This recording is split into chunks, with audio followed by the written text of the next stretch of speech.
Dear students, welcome again to GM academy. आज की video में हम लेवल 1 के क्वेश्चन नंबर 212 टू 235 डिस्कस करेंगे। चलिए शुरू करते हैं क्वेश्चन 212 से। तो पहला अपना क्वेश्चन क्या बोल रहा है, how many stereo centres are there in the following structure. तो स्टीरियो सेंटर क्या होते हैं, ऐसे एटम्स, ऐसी साइट्स जहाँ पर अपने को यदि इंटरचेंज करें अपन ग्रुप्स को तो अपने को डिफरेंट स्टीरियो आइसोमर बन रहे हो। तो यहाँ पर अपने को सिंपली क्या काउंट करने, कायरल कार्बन काउंट करने। तो ये वाला जो कार्बन है इस पे आप देखें तो एक तरफ CH3 ग्रुप जुड़ा हुआ है, एक तरफ ये इथाइल ग्रुप जुड़ा हुआ है, एक तरफ ये और एक तरफ हाइड्रोजन। तो ये कायरल कार्बन है। यहाँ पर ये कायरल कार्बन नहीं है क्योंकि दो आइडेंटिकल ग्रुप यहाँ पर जुड़े हुए हैं। तो ओनली वन कायरल कार्बन है, यानी वही कायरल कार्बन क्या होगा, स्टीरियो सेंटर होगा। तो ऑप्शन ए यहाँ पर करेक्ट आंसर हो जाएगा, क्योंकि किसी भी कायरल कार्बन पे यदि आप कॉन्फ़िगरेशन चेंज कर दे तो अपने को डिफरेंट स्टीरियो आइसोमर मिल जाता है। जैसे आप बनाना चाहें तो कैसे बनाएंगे इस कायरल कार्बन पे, कि यहाँ पर एक कार्बन है, इस पे एक तरफ मिथाइल है, एक तरफ इथाइल है, यहाँ पर हाइड्रोजन है और इसके साथ इस CH2 C CH3 CH3 ये पूरा ग्रुप जुड़ा हुआ है।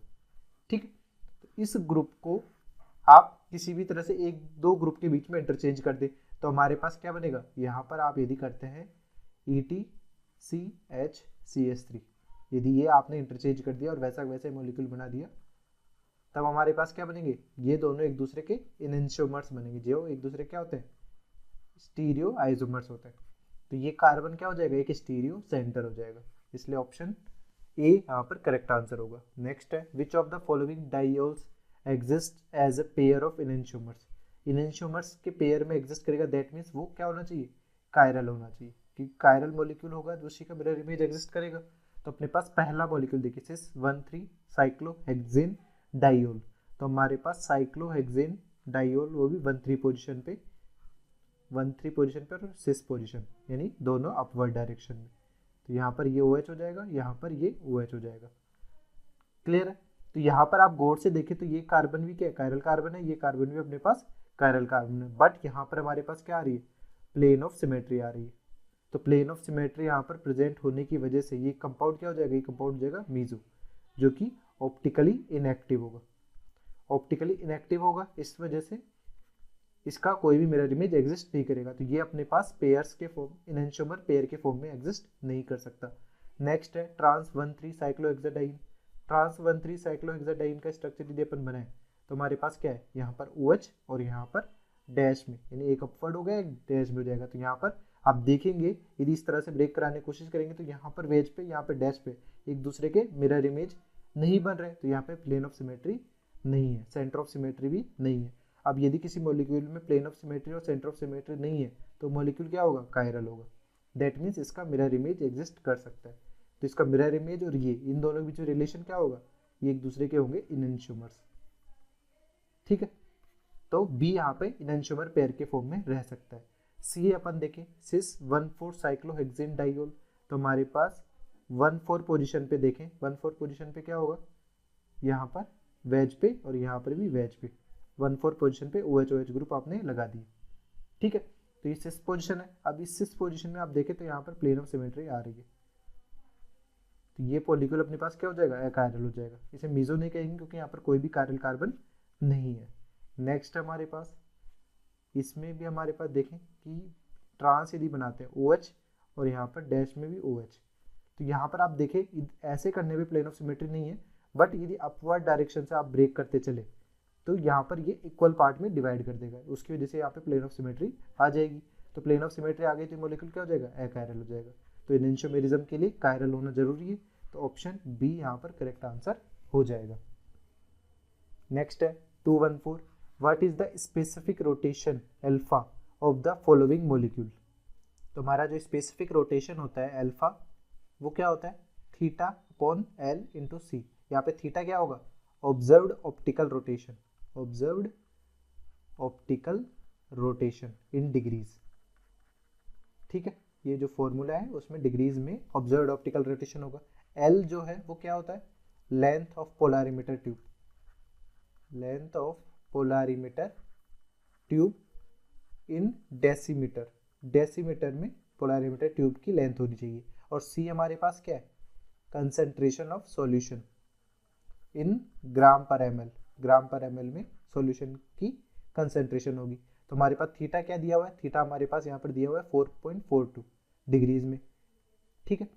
एल की वैल्यू क्या दी है 10 सेंटीमीटर, जिसको आप डेसीमीटर में कन्वर्ट करेंगे तो कितना हो जाएगा 100 डेसीमीटर, तो इसको आप 100 से मल्टीप्लाई कर देंगे, डिवाइड कर देंगे, और यहाँ पर कंसेंट्रेशन 0.1 ग्राम पर ml दी गई। तो यहाँ पर ये कैलकुलेट करेंगे आप तो कितना आएगा 0.442 डिग्री आ जाएगा, जो कि स्पेसिफिक रोटेशन होगा और इस पर्टिकुलर कंपाउंड के लिए कांस्टेंट होगा। तो हमारे पास ऑप्शन बी करेक्ट आंसर हो जाएगा। नेक्स्ट है, if a sample of 2 butanol has an enantiomeric excess of 60% of L2-ब्यूटेनॉल। तो हमारे पास परसेंटेज एनेंटियोमेरिक एक्सेस जो दी गई है वो कितनी दी गई है 60% दी गई है, और 60% एनेंटियोमेरिक एक्सेस किसकी है एल फॉर्म की है। दैट मीन्स यदि वहाँ पर 100% कोई मिक्सचर है उसमें 60% क्या है 60% एल फॉर्म है, प्लस 40% जो है उसमें D प्लस एल दोनों है। तो यहाँ पर 40% D प्लस एल है, तो अपन इसको मान के क्या चलते हैं दोनों रेसिमिक बना रहे हैं, तो इसका मतलब क्या है दोनों इक्वल अमाउंट भी प्रेजेंट होंगे, यानी इसमें 20% D होगा और 20% एल होगा। तो यहाँ पर टोटल यदि अपन एल फॉर्म काउंट करें, टोटल यहाँ पर एल फॉर्म जो हो जाएंगी वो कितना हो जाएगा 80%, और डी फॉर्म जो हो जाएगा वो कितना हो जाएगा 20%। तो ये हमारा कंपोजिशन होगा। तो हमारे पास क्या दिया हुआ है 80% levorotatory and 20% dextro rotatory.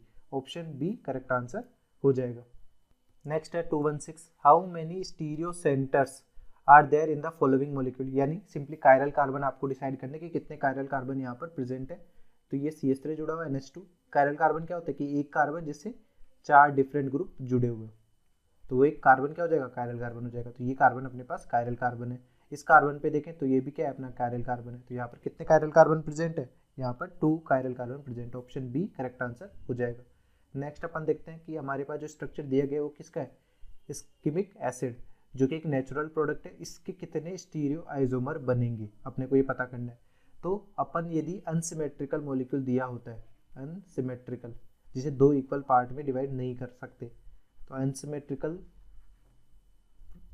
Unsymmetrical compound यदि दिया हुआ है तो नंबर ऑफ स्टीरियो आइसोमर्स जो होगा वो हमेशा आप क्या लगाएंगे 2 to the power n, जहाँ पर n क्या है number of stereo isomer site, जहाँ पर स्टीरियो आइसोमेरिज्म हो सकती है।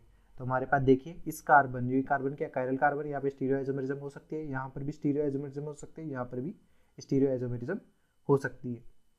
इसके अलावा यदि अपन देखें ये डबल बॉन्ड है, तो डबल बॉन्ड रिंग में GI शो करने के लिए मिनिमम रिंग साइज कितनी होनी चाहिए 8 मेंबर्ड होनी चाहिए। तो यहाँ पर कोई भी GI नहीं होगी, नो ज्योमेट्रिकल आइसोमेरिज्म।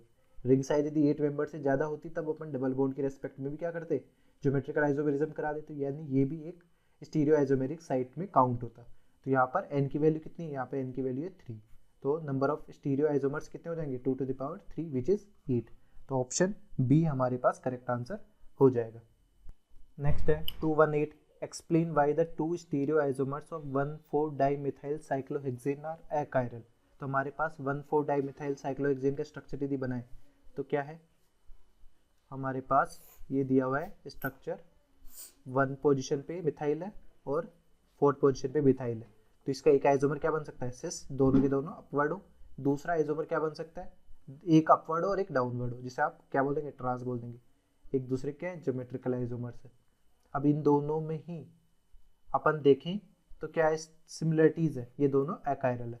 अकायरल क्यों है, क्योंकि यहाँ पर देखें तो यहाँ पर एक POS ये हो सकता है, एक ये भी हो सकता है, यहाँ पर केवल ये वाला प्लेन ऑफ सिमेट्री है, दोनों में प्लेन ऑफ सिमेट्री यहाँ पर प्रेजेंट है, इस वजह से दोनों क्या है अकायरल मॉलिक्यूल है। तो ऑप्शन कौन सा करेक्ट होगा, because they both have plane of symmetry, that's why both this compounds are achiral. Option C correct answer हो जाएगा। नेक्स्ट है 219, how many stereo isomers are there for 1 ethyl 3 methyl cyclohexane. तो cyclohexane यदि structure आप बनाते हैं, ये cyclohexane structure अपन ने बना दिया, 1 पे क्या इथाइल है और 3 पे क्या मिथाइल है, दोनों के दोनों ग्रुप क्या है अलग अलग है। तो यानी यहाँ पर ये भी कायरल कार्बन है, ये भी कायरल कार्बन है, तो यहाँ पे अनसिमेट्रिकल मॉलिक्यूल है। तो नंबर ऑफ स्टीरियो आइसोमर्स कितने हो जाएंगे, नंबर ऑफ स्टीरियो आइसोमर्स हो जाएंगे 2 to the power 2 which is 4। Clear है। तो इसको यदि आप एक्सप्लेन करना चाहें कि किस तरह से 4 बनेंगे, तो आप सबसे पहले क्या देख सकते हैं कि 1-3 पोजीशन पे जो ओरिएंटेशन आप देखेंगे कि यहाँ पर ET है, अपवर्ड अपवर्ड हो सकता है। अब इसमें आप देखें तो कोई भी प्लेन ऑफ सिमेट्री नहीं आ रही है, सेंटर ऑफ सिमेट्री भी नहीं आ रही है। दैट मीन्स ये कायरल मॉलिक्यूल है, और यदि कोई भी कायरल मॉलिक्यूल होता है तो उसका एक मिरर इमेज भी एग्जिस्ट करेगा। तो एक मिरर इमेज भी एग्जिस्ट करेगा इसका, वो एक कंपाउंड हो जाएगा। इसके अलावा जब आप दूसरा ओरिएंटेशन बनाएंगे कि एक अपवर्ड और एक डाउनवर्ड, यहाँ पर ET और डाउनवर्ड में मिथाइल, आप किसी को भी डाउनवर्ड रख सकते हैं, इथाइल को रख दे या मिथाइल को रख दे, सेम ही कॉन्फ़िगरेशन होगा। तो भी क्या होगा, यहाँ पर प्लेन ऑफ सिमेट्री और सेंटर ऑफ सिमेट्री नहीं होगी, तो ये कंपाउंड भी कायरल हो जाएगा और इसका एक मिरर इमेज भी एग्जिस्ट करेगा। तो इस तरह से हमारे पास कितने हो जाएंगे, 2 यहाँ से आइसोमर मिलेंगे और 2 यहाँ से मिलेंगे, तो टोटल 4 आइसोमर इसके बन जाएंगे। क्लियर है? तो ऑप्शन सी करेक्ट आंसर हो जाएगा। नेक्स्ट है, consider the following 2 stereoisomers, how are they different. इन दोनों में से क्या डिफरेंस हो सकता है। तो ये जो कार्बन है ये एक कायरल कार्बन है, इस कायरल कार्बन में जो चेंजेस है या कॉन्फ़िगरेशन जो चेंज हो रहा है वो क्या आ रहा है, यहाँ पर क्लोरीन वेज पे और यहाँ पर डैश पे, यानी कॉन्फ़िगरेशन चेंज हो रहा है, यानी कार्बन पे, और वो भी सिंगल चेंज हो रहा है। तो इनके बीच रिलेशन क्या होगा, ये होंगे एक दूसरे के इनएंशियोमर्स, केवल सिंगल चेंज हो रहा है, इनएंशियोमर्स होंगे, बाकी पोजीशन सेम है। ठीक है, यानी क्या हो रहा है, यहाँ पर ये हाइड्रोजन डैश पे था, यहाँ पर हाइड्रोजन किस पे आ गया, वेज पे आ गया। तो इन दोनों के बीच में इंटरचेंज हुआ है। तो यदि सिंगल इंटरचेंज होता है किसी कायरल कार्बन पे तो क्या बनते हैं, एक दूसरे के मिरर इमेज बनते हैं, मिरर इमेज होंगे। और यहाँ पर कोई भी plane of symmetry centre of symmetry तो है नहीं, तो इनके बीच रिलेशन होगा इनएंशियोमर्स। तो इनएंशियोमर्स जो होते हैं वो physical properties as well as chemical property, physical and chemical properties same होती है, केमिकल प्रॉपर्टीज सेम होती है। बस केमिकल प्रॉपर्टीज में डिफरेंस क्या होता है कि इन कंपाउंड्स की किसी ऑप्टिकली प्योर कंपाउंड के साथ रिएक्टिविटी डिफरेंट हो सकती है दोनों की। इसके अलावा फिजिकल और केमिकल प्रॉपर्टीज सेम होती है।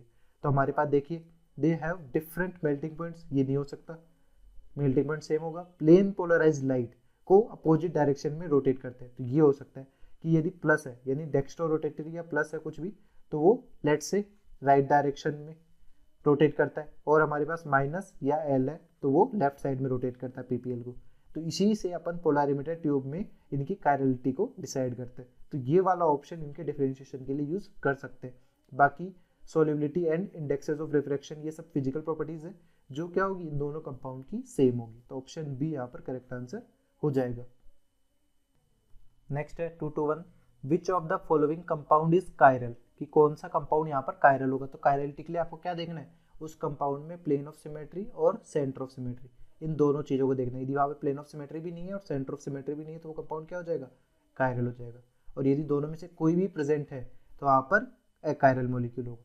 तो पहला ऑप्शन में देखते हैं। तो पहले ऑप्शन में यदि आप देखेंगे, यदि आप इस तरह से मॉलिक्यूल को डिवाइड करते हैं, यहाँ से ये इस तरह से जाते जाते यहाँ से, तो ये क्या होगा, इक्वल पार्ट में डिवाइड कर देगा। तो यहाँ पे प्लेन ऑफ सिमेट्री प्रेजेंट है, प्लेन ऑफ सिमेट्री प्रेजेंट होने की वजह से कायरल नहीं हो सकता। इसमें हमारे पास प्लेन ऑफ सिमेट्री कौन सी होगी, मॉलिक्यूलर प्लेन, क्योंकि सारे के सारे कार्बन क्या है, sp2 हाइब्रिडाइज्ड है, तो मॉलिक्यूलर प्लेन से ये पूरा कट हो जाएगा, इस वजह से भी ये क्या होगा, अकायरल होगा। अब यहाँ पर देखें तो यहाँ पर हाइड्रोजन के अपोजिट हाइड्रोजन है, CH3 के अपोजिट CH3 है, और फ्लोरीन के अपोजिट फ्लोरीन है, तो यहाँ पर सेंटर ऑफ सिमेट्री प्रेजेंट होगा, तो ये भी क्या हो जाएगा, अकायरल हो जाएगा। इस कारण पे देखें तो यहाँ पर चारों तरफ डिफरेंट ग्रुप जुड़े हुए हैं, तो ये क्या होगा, एक कायरल कार्बन होगा। और यदि केवल एक ही कायरल कार्बन दिया हुआ किसी भी मॉलिक्यूल में तो हमेशा क्या होगा, ऑप्टिकली एक्टिव होगा, ऑप्टिकली एक्टिव, और ऑप्टिकली एक्टिव को ही अपन क्या बोलते हैं, कायरल बोलते हैं। तो ऑप्शन डी हमारा यहाँ पर करेक्ट आंसर हो जाएगा। ठीक है, नेक्स्ट है मीजो कंपाउंड अपने को आइडेंटिफाई करना है। तो मीजो कंपाउंड कौन से कंपाउंड होते हैं, जिनमें हमारे पास कायरल सेंटर भी प्रेजेंट हो प्लस प्लेन ऑफ सिमेट्री या सेंटर ऑफ सिमेट्री भी प्रेजेंट हो। तो यहाँ पर हमारे पास पहला मॉलिक्यूल देखते हैं। पहले मॉलिक्यूल में इस कार्बन पे 4 डिफरेंट ग्रुप जुड़े हुए हैं, तो ये कायरल कार्बन है, इस कार्बन पे 4 ग्रुप डिफरेंट जुड़े हुए हैं। इसके साथ ही यदि यहाँ पर अपन चेक करें कि प्लेन ऑफ सिमेट्री है या नहीं है, तो यहाँ पर आपके पास प्लेन ऑफ सिमेट्री नहीं आ रही है, प्लेन ऑफ सिमेट्री नहीं है, सेंटर ऑफ सिमेट्री भी नहीं है, तो ये मॉलिक्यूल क्या हो जाएगा, कायरल हो जाएगा। और मीजो क्या होता है, अकायरल होता है। क्लियर है। इसी तरह से इस मॉलिक्यूल में आप देखें तो यहाँ पर भी दोनों तरफ क्या है, कायरल सेंटर तो है, कोई प्रॉब्लम नहीं है, बट यहाँ पर CH3 जो है ये किसके अपोजिट है, इसके अपोजिट है, हाइड्रोजन इसके अपोजिट है, क्लोरीन उसके अपोजिट है, तो यहाँ पर सेंटर ऑफ सिमेट्री प्रेजेंट है। सेंटर ऑफ सिमेट्री प्रेजेंट है, तो इसकी वजह से क्या हो जाएगा, ये मॉलिक्यूल अकायरल हो जाएगा। अकायरल हो गया, प्लस यहाँ पर कायरल सेंटर भी प्रेजेंट है। तो ऐसे कंपाउंड जिनके पास कायरल सेंटर होते हुए भी वो क्या है, ऑप्टिकली इनएक्टिव है, तो इन कंपाउंड्स को क्या बोलते हैं, मीजो कंपाउंड्स बोलते हैं। क्लियर है। ये मॉलिक्यूल भी क्या है, अकायरल है, पर इसमें कोई भी कायरल सेंटर प्रेजेंट नहीं है, तो ये मीजो नहीं होगा, नॉट मीजो। इसी तरह से इस मॉलिक्यूल में भी आप देखें तो प्लेन ऑफ सिमेट्री तो आ जाएगी, ये भी अकायरल ही होगा, बट यहाँ पर कोई भी कायरल सेंटर प्रेजेंट नहीं है, तो ये भी मीजो नहीं होगा। तो केवल मीजो जो होगा वो होगा ऑप्शन बी। नेक्स्ट है 2 to 3, in which of the following compound have plane of symmetry. Plane of symmetry अपने को आइडेंटिफाई करनी है। तो सबसे पहले कोई ऐसा कार्ब कंटेनिंग है, ये कायरल कार्बन है, केवल एक ही कायरल कार्बन है, तो ये कंपाउंड हमेशा क्या होगा, ऑप्टिकली एक्टिव होगा, इसमें कभी भी प्लेन ऑफ सिमेट्री नहीं आ सकती।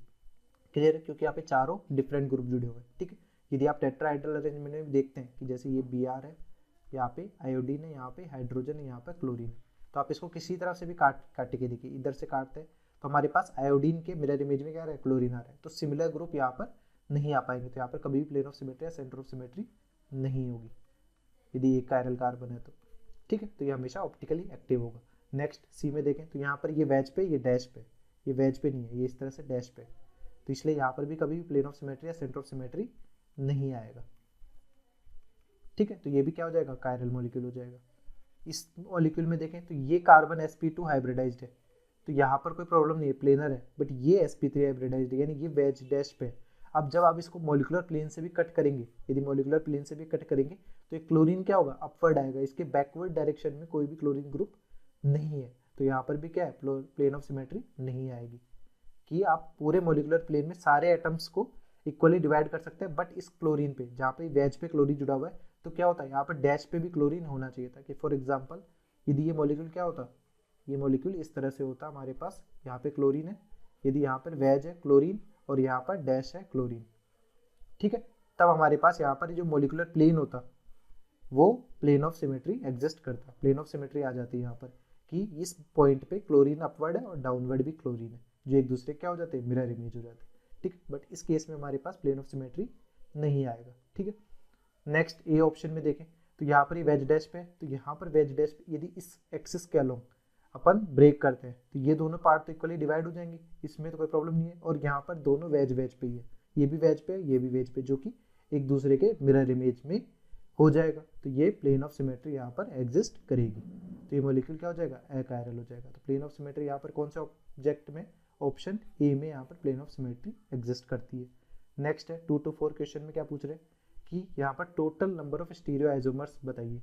तो यहाँ पर number of stereo isomers unsymmetrical molecule है, दो इक्वल पार्ट में डिवाइड नहीं हो सकता, 2 to the power n formula लगाएंगे, तो अपने को n काउंट करना है। n काउंट करने के लिए सबसे पहले देखें तो इस कार्बन पे 2 मिथाइल ग्रुप जुड़े हुए, तो यहाँ पे n नहीं होगा।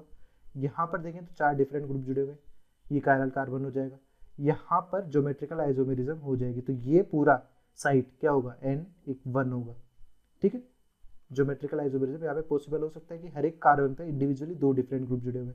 इसी तरह से यहाँ पर ये GI पॉसिबल नहीं है, बट ऑप्टिकल आइसोमेरिज्म पॉसिबल है। यहाँ पर GI नहीं हो रहा है, बट ऑप्टिकल आइसोमेरिज्म यहाँ पर हो सकता है, इसका मिरर इमेज बन सकता है इवन क्यूमेलिन्स के केस में।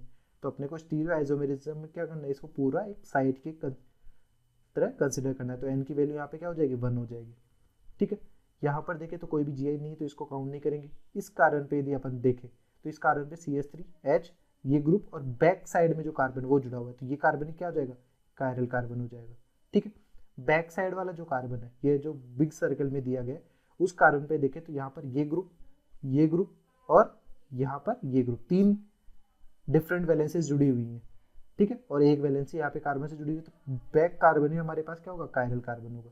तो यहाँ पर टोटल n की वैल्यू कितनी हो जाएगी, यहाँ पर टोटल n की वैल्यू 1 ये है, 2 3 4 5, तो n की वैल्यू यहाँ पर हो जाएगी 5, इसलिए total number of stereo isomers क्या हो जाएंगे, 2 to the power 5। तो हमारा ऑप्शन सी करेक्ट आंसर हो जाएगा। ठीक, नेक्स्ट है 2 to 5। 2 to 5 में क्या पूछ रहा है, यहाँ पर हमारे पास ये कंपाउंड दोनों ही जो है वो है साइक्लोऑक्टेन, ये हमारा सिस फॉर्म है और ये हमारा ट्रांस फॉर्म है।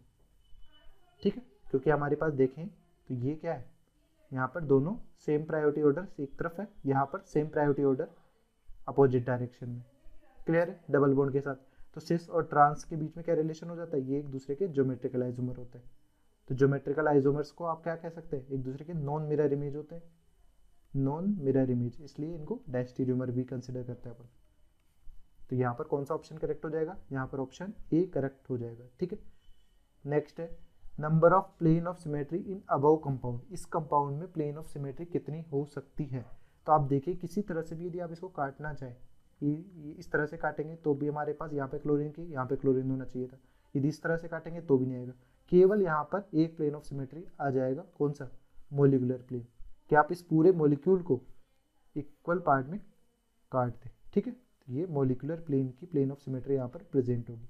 तो केवल एक पीओएस यहाँ पर प्रेजेंट होगा। तो ऑप्शन कौन सा करेक्ट हो जाएगा, ऑप्शन बी यहाँ पर करेक्ट आंसर हो जाएगा। नेक्स्ट है 227 में क्या पूछा गया है, which of the following is chiral compound. Chiral compound यानी प्लेन ऑफ सिमेट्री और सेंटर ऑफ सिमेट्री अपने को देखनी है।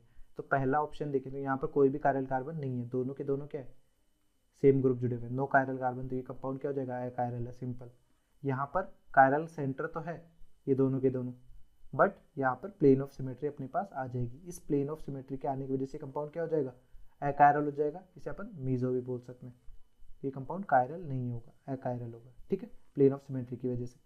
यहाँ पर भी देखें तो यहाँ पर प्लेन ऑफ सिमेट्री प्रेजेंट है और कायरल सेंटर भी नहीं है, तो ये कंपाउंड भी क्या हो जाएगा, प्लेन ऑफ सिमेट्री की वजह से अकायरल हो जाएगा। प्लेन ऑफ सिमेट्री यहाँ पर प्रेजेंट है। यहाँ पर हम देखें ये CH3 और ये CH3। अब यदि इसको आप कट करना चाहिए या कोई प्लेन ऑफ सिमेट्री चेक करना चाहे तो यहाँ पर कोई भी प्लेन ऑफ सिमेट्री नहीं है, क्योंकि ये अपवर्ड है और ये डाउनवर्ड है। प्लेन ऑफ सिमेट्री नहीं है, सेंटर ऑफ सिमेट्री भी नहीं है, तो ये कंपाउंड क्या हो जाएगा, कायरल हो जाएगा। तो ये किसकी तरह एग्जिस्ट कर सकता है, इसका एक मिरर इमेज भी एग्जिस्ट करेगा। तो हमारे पास ऑप्शन डी यहाँ पर कायरल कंपाउंड है। नेक्स्ट हमारे पास 228 में क्या पूछा गया कि यहाँ पर ए एंड बी इन दोनों का समेशन पूछा गया। ए और बी क्या है, total number of stereo isomers. तो इस मॉलिक्यूल में यदि अपन देखें तो ये दोनों क्या कायरल कार्बन है, तो यहाँ पर एन की वैल्यू क्या होगी, 2 होगी। तो अनसिमेट्रिकल मॉलिक्यूल है, तो नंबर ऑफ स्टीरियो आइसोमर्स जो होंगे वो कितने होंगे, 2 to the power 2 which is 4। इसमें देखें तो यहाँ पर दोनों आइडेंटिकल ग्रुप है, CH3 CH3।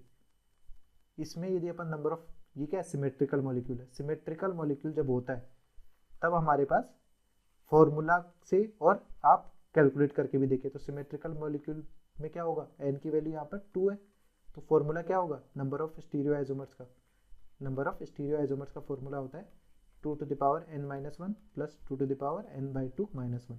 इससे आप कैलकुलेट करेंगे तो 3 आंसर आ जाएगा।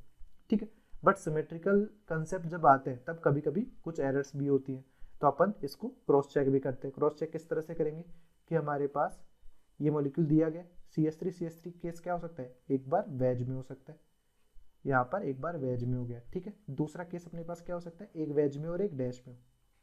ठीक है, तो पहले तो आप इनके क्या कर लें, एक तरीके से GI बना लिया अपन ने, पॉसिबल ज्योमेट्रिकल आइसोमेरिज्म बना लिया। अब इनमें ऑप्टिकल आइसोमेरिज्म चेक करेंगे। तो ऑप्टिकल आइसोमेरिज्म में चेक करें तो ये कंपाउंड देखिए 2 कायरल कार्बन है, बट यहाँ पर प्लेन ऑफ सिमेट्री आ जा रही है। प्लेन ऑफ सिमेट्री होने की वजह से और कायरल कार्बन होने की वजह से कंपाउंड क्या हो जाएगा, मीजो हो जाएगा। तो मीजो कंपाउंड क्या होता है, कायरल होता है, तो इसका कोई भी मिरर इमेज नहीं होगा। ठीक है, बट यहाँ पर हमारे पास देखें तो ये दोनों कायरल सेंटर तो हैं और यहाँ पर कोई भी प्लेन ऑफ सिमेट्री या सेंटर ऑफ सिमेट्री नहीं है।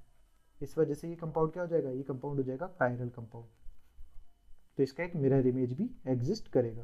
तो यहाँ पर टोटल कितने आइसोमर हो जाएंगे, यहाँ पर 1 तो ये मिल रहा है और 2 यहाँ से मिल रहा है, तो ये 3 आइसोमर यहाँ पर अपने को मिलेंगे। बट इस वाले ऑप्शन में देखेंगे तो यहाँ पर NH2 और OH यदि आप रखते तो यहाँ पर कभी भी प्लेन ऑफ सिमेट्री नहीं आ पाता। फॉर एग्जाम्पल ये वाला केस आप देख लीजिए, यहाँ पर यदि वेज पे NH2 और OH यदि रखा होता तो भी आप प्लेन ऑफ सिमेट्री या सेंटर ऑफ सिमेट्री नहीं आता। तो इस केस में भी अपने पास मिरर इमेज बनता, और यदि आप OH या NH2 में से किसी को एक को भी डैश पे रख देते तो भी मिरर इमेज बनता। तो टोटल यहाँ पर आइसोमर कितने बन रहे हैं, 4 बन रहे हैं। ठीक है, तो A प्लस बी का समेशन क्या होगा, 4 + 3 7। तो ऑप्शन सी यहाँ पर करेक्ट आंसर हो जाएगा। नेक्स्ट है 229, विच of the following compound is achiral although it contains chiral centre. तो कायरल सेंटर होते हुए भी कंपाउंड अकायरल हो, दैट मीन्स हमने को क्या आइडेंटिफाई करना है, अपने को पता करना है कौन सा कंपाउंड मीजो कंपाउंड है। ठीक है, तो अपने पास मीजो कंपाउंड के लिए मिनिमम 2 कायरल सेंटर होना जरूरी है। तो यहाँ पर केवल एक ही कायरल सेंटर है, तो ये हमेशा क्या होगा, कायरल होगा, कायरल कार्बन होगा हमेशा। ठीक है, यहाँ पर हमारे पास देखें तो 2 कायरल कार्बन है, बट यहाँ पर कोई भी प्लेन ऑफ सिमेट्री या सेंटर ऑफ सिमेट्री नहीं आ रही है, पीओएस भी नहीं है और सेंटर ऑफ सिमेट्री भी नहीं है, तो ये कंपाउंड क्या होगा, कायरल होगा। इस कंपाउंड में देखें तो इस कंपाउंड में हमारे पास प्लेन ऑफ सिमेट्री आ रही है, प्लेन ऑफ सिमेट्री आ रही है तो ये कंपाउंड क्या हो जाएगा, अकायरल हो जाएगा, क्योंकि प्लेन ऑफ सिमेट्री या सेंटर ऑफ सिमेट्री में से कुछ भी आ जाए तो हमारे पास अकायरल हो जाएगा मॉलिक्यूल। और यहाँ पे कायरल सेंटर प्रेजेंट है, इसलिए इस मॉलिक्यूल को अपन मीजो भी बोलते हैं। यहाँ पर हमारे पास प्लेन ऑफ सिमेट्री प्रेजेंट है, ठीक है, बट यहाँ पर कायरल सेंटर नहीं है, नो कायरल सेंटर, तो ये अपन कैटेगरी में नहीं आएगा, नो कायरल सेंटर, बट ये अकायरल होगा। पर अपने को कौन सा कंपाउंड आइडेंटिफाई करना था जिसमें कायरल सेंटर भी हो और वो मूल अकायरल भी हो, तो ऑप्शन सी यहाँ पर करेक्ट आंसर हो जाएगा। नेक्स्ट है which of the following compound is achiral, तो अकायरल देखना है, तो अकायरल के लिए देखिए हमारे पास कौन कौन से ऑप्शन यहाँ पर अवेलेबल है। इस मॉलिक्यूल में देखें तो यहाँ पर हमारे पास जो है ये वेज पे नहीं है, डैश पे, ठीक है, इस तरह से, ठीक है, डैश पे है, तो यहाँ पर कभी भी आप देखेंगे इस तरह से काटेंगे तो यहाँ पर ये वेज पे डैश पे, तो प्लेन ऑफ सिमेट्री आएगी क्या, नहीं आएगी, प्लेन ऑफ सिमेट्री नहीं आएगी, सेंटर ऑफ सिमेट्री भी नहीं आएगी, तो ये मॉलिक्यूल क्या होगा, कायरल होगा। इस मॉलिक्यूल में देखें तो यहाँ पर हमारे पास ये भी डैश पे ही है, ठीक है, डैश पे होने की वजह से यहाँ पर यदि आप देखेंगे, यदि इसको काउंट इस तरह से मैं कट करता हूँ तो यहाँ पर ऑक्सीजन आ रहा है इस तरफ जाने पे और इस तरफ जाने पे यहाँ पे कार्बन आ रहा है, तो यहाँ पे प्लेन ऑफ सिमेट्री नहीं है। बट आप गौर से देखें तो यहाँ पर ये मॉलिक्यूल इस तरह से ऑक्सीजन ऑक्सीजन यहाँ पर CH3 है अपवर्ड डायरेक्शन में और डाउनवर्ड डायरेक्शन में CH3 यहाँ पर है, क्लियर है। तो यदि इस CH3 को अपवर्ड डायरेक्शन से और यहाँ से डाउन से मिलाए और इसको इससे मिलाए और इसको इससे मिलाए तो यहाँ पर क्या है, एक सेंटर ऑफ सिमेट्री प्रेजेंट है। यदि सेंटर ऑफ सिमेट्री प्रेजेंट है तो ये मॉलिक्यूल क्या हो जाएगा, अकायरल मॉलिक्यूल हो जाएगा, ठीक है, क्योंकि दोनों में से कुछ भी प्रेजेंट हो तो वह अकायरल मॉलिक्यूल हो जाएगा। और यहाँ पर कायरल सेंटर प्रेजेंट है तो ये क्या हो जाएगा, मीजो कंपाउंड हो जाएगा, ठीक है, क्लियर है। तो इस तरह से ये कंपाउंड क्या हो गया, ये अपना अकायरल मॉलिक्यूल हो गया। नेक्स्ट सी ऑप्शन में भी देखें तो यहाँ पर दोनों क्या है, वेज वेज में, तो वेज वेज में होने की वजह से यहाँ पर कोई भी प्लेन ऑफ सिमेट्री नहीं आएगी। अब वेज वेज में है दोनों अपवर्ड डायरेक्शन में, तो सेंटर ऑफ सिमेट्री भी नहीं आएगी, वेज पीओएस भी नहीं है और सीओएस भी नहीं है, इसलिए मॉलिक्यूल क्या हो जाएगा, कायरल हो जाएगा। इस मॉलिक्यूल में देखें तो इस मॉलिक्यूल में इस CH3 का कोई मिरर इमेज वहाँ पर एग्जिस्ट नहीं कर रहा, तो यहाँ पर भी प्लेन ऑफ सिमेट्री और सेंटर ऑफ सिमेट्री नहीं है, तो ये मॉलिक्यूल भी अपना क्या होगा, कायरल होगा। तो अकायरल मॉलिक्यूल एवं बी ऑप्शन हो रहा है, ठीक है।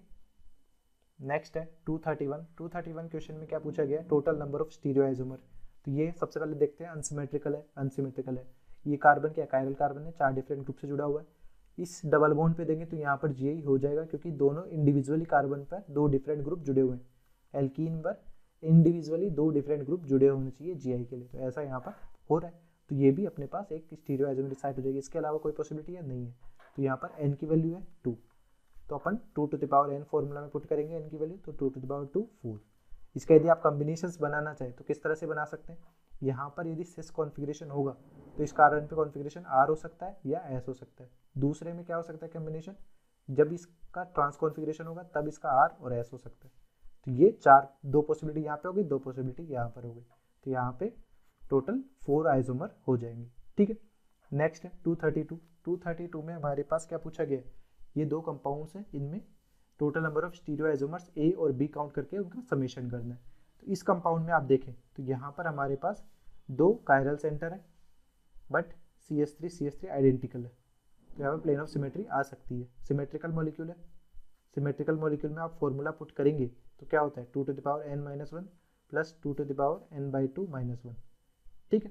तो यहाँ पर 2 to the power 2 -1 2 to the power 2/2 -1 से 3 आ जाएगा, तो दोनों में 3 आइसोमर्स बनेंगे, बट किस तरह से बनेंगे वो देख लेते हैं। तो यहाँ पर पहला वाला केस देखते हैं। फर्स्ट वाले केस में हमारे पास, पहले केस में आप CH3 और CH3 यहाँ पर दोनों तरफ इस तरह से रख लीजिए वेज 1-2 पोजीशन पे, तो इसमें प्लेन ऑफ सिमेट्री आ जाएगी। इस तरह से काटोगे तो आप प्लेन ऑफ सिमेट्री आ गई, तो ये क्या हो जाएगा, मीजो कंपाउंड हो जाएगा, इसका कोई भी मिरर इमेज एग्जिस्ट नहीं करेगा। दूसरा केस अपन देखें, एक पर वेज है और एक पर डैश है, तो यहाँ पर कोई भी प्लेन ऑफ सिमेट्री नहीं आएगी, सेंटर ऑफ सिमेट्री भी नहीं आएगी, तो ये मॉलिक्यूल क्या हो जाएगा, ये मॉलिक्यूल हो जाएगा अपने पास कायरल, तो इसका एक मिरर इमेज भी एग्जिस्ट करेगा। ठीक है, तो ऑप्शन हमारे पास कौन से करेक्ट आंसर में होंगे, यहाँ पर टोटल कितने आइसोमर होंगे, यहाँ पे टोटल 3 आइसोमर हो जाएंगे। ठीक, नेक्स्ट हमारे पास क्या है, नेक्स्ट हमारे पास ये वेज में CH3 है, यहाँ पर वेज में CH3 है, तो इसमें भी हमारे पास क्या आ जाएगा, प्लेन ऑफ सिमेट्री आ जाएगा, ये प्लेन ऑफ सिमेट्री आ जाएगा। इसकी वजह से क्या हो जाएगा, कंपाउंड मीजो कंपाउंड हो जाएगा। इसी तरह से आप यदि दूसरा केस देखते हैं, अपने पास एक वेज पे और एक डैश पे, यहाँ पे CH3 और यहाँ पर डैश पे CH3। ठीक है, तो यहाँ पर कोई भी प्लेन ऑफ सिमेट्री या सेंटर ऑफ सिमेट्री नहीं आएगा, तो ये कंपाउंड क्या हो जाएगा, कायरल हो जाएगा। तो कायरल हो गया तो इसका एक मिरर इमेज भी एग्जिस्ट करेगा। तो यहाँ पर अपने को कितने मिल रहे हैं, यहाँ पर भी अपने को 3 आइसोमर मिल रहे हैं, तो टोटल आइसोमर्स कितने होंगे, ऑप्शन बी 6 के बराबर हो जाएंगे। ठीक, नेक्स्ट है 233 में क्या पूछा गया है कि यहाँ पर ए और बी, तो यहाँ पर हमारे पास ये कायरल सेंटर है, यहाँ पर एक कायरल सेंटर है, अनसिमेट्रिकल मॉलिक्यूल है, तो 2 टू द पावर 2 यानी 4। यहाँ पर भी अनसिमेट्रिकल मॉलिक्यूल है क्योंकि Br और क्लोरीन सिमिलर नहीं है, तो यहाँ पर भी अपने पास 2 टू द पावर 2 यानी 4। तो टोटल कितने आइसोमर हो जाएंगे, 8 आइसोमर हो जाएंगे, तो ऑप्शन सी करेक्ट आंसर हो जाएगा। ठीक है, नेक्स्ट हमारे पास है which of the following compound is resolvable. तो रिजॉल्वेबल कौन से कंपाउंड होंगे, जो एक दूसरे के मिरर इमेज हो सकते हैं या इनइंशियोमर्स हो सकते हैं। यदि ऑप्टिकली इनएक्टिव कंपाउंड है तो वे रिजॉल्व नहीं कर सकते। तो यहाँ पर हमारे पास देखिए इन दो NO2 ग्रुप्स के सिमिलर होने की वजह से इजीली यहाँ पर क्या आ सकती है, प्लेन ऑफ सिमेट्री आ सकती है आफ्टर रोटेशन भी। यहाँ पर प्लेन ऑफ सिमेट्री आ जाएगी तो ऑप्टिकली इनएक्टिव होगा, यहाँ पर भी प्लेन ऑफ सिमेट्री आराम से आ जाएगी। ये भी हमारे पास मॉलिकुलर प्लेन है तो प्लेन ऑफ सिमेट्री यहाँ पर भी आ जाएगी। बट ये जो बाइफेनिल कंपाउंड है, इस बाइफेनिल कंपाउंड में यदि ये बॉन्ड रोटेट कर जाए तो इन दोनों डिफरेंट ग्रुप्स होने की वजह से प्लेन ऑफ सिमेट्री यहाँ पर नहीं आएगी और सेंटर ऑफ सिमेट्री भी नहीं आएगी। तो ये मॉलिक्यूल क्या हो जाएगा, ये कायरल मॉलिक्यूल हो जाएगा। कायरल हो गया तो इसका एक मिरर इमेज भी एग्जिस्ट करेगा। तो इन दोनों मिरर इमेज एक दूसरे क्या होंगे, इनइंशियोमर्स होंगे, और इन इनइंशियोमर्स को एक दूसरे से सेपरेट किससे किया जा सकता है, ऑप्टिकल रिजोल्यूशन से, separated by optical resolution. Optical resolution से सेपरेट इनको कर सकते हैं इजीली। ठीक है, तो हमारे पास रिजॉल्वेबल कंपाउंड कौन सा है, ओनली ऑप्शन बी यहाँ पर रिजॉल्वेबल कंपाउंड है। बाकी सब ऑप्टिकल इनएक्टिव कंपाउंड है जिनको इजीली, या रेसिमिक मिक्सचर आप बोल सकते हैं, वो सॉरी रेसिमिक मिक्सचर तो ये वाला होगा, ये सारे ऑप्टिकली इनएक्टिव कंपाउंड है, इन सबको रिजॉल्व नहीं किया जा सकता। ठीक है, नेक्स्ट है 235, how many planes of symmetry are present in this compound. तो हमारे पास इस कंपाउंड में देखें तो ये मॉलिकुलर प्लेन ही है, इस तरह से आप कट करें इस अलोंग द एक्सिस, तो भी हमारे पास 2 पार्ट में काउंट कर सकते हैं। इस अलोंग द एक्सिस काट करें तो भी इसको 2 पार्ट में डिवाइड कर सकते हैं, और एक मॉलिकुलर प्लेन से भी यदि आप इसको कट करना चाहिए कि जैसे सारे के सारे एटम जो वो हाफ कट हो जाए तो भी अपने पास कट हो सकता है, तो मॉलिकुलर प्लेन हो जाएगा। तो टोटल POS यहाँ पर कितने हो जाएंगे, टोटल POS यहाँ पर 3 हो जाएंगे, टोटल प्लेन ऑफ सिमेट्री यहाँ पर हो जाएंगे 3। तो ऑप्शन सी हमारे पास करेक्ट आंसर हो जाएगा। Thanks for watching. Hopefully this video solution series helped you out to clear your doubts. Give this video a thumbs up if it is useful for you. If you are new to this channel, make sure to click the subscribe button and bell notification icon so you don't miss latest videos from our video solution series and education related stuff from GM Academy.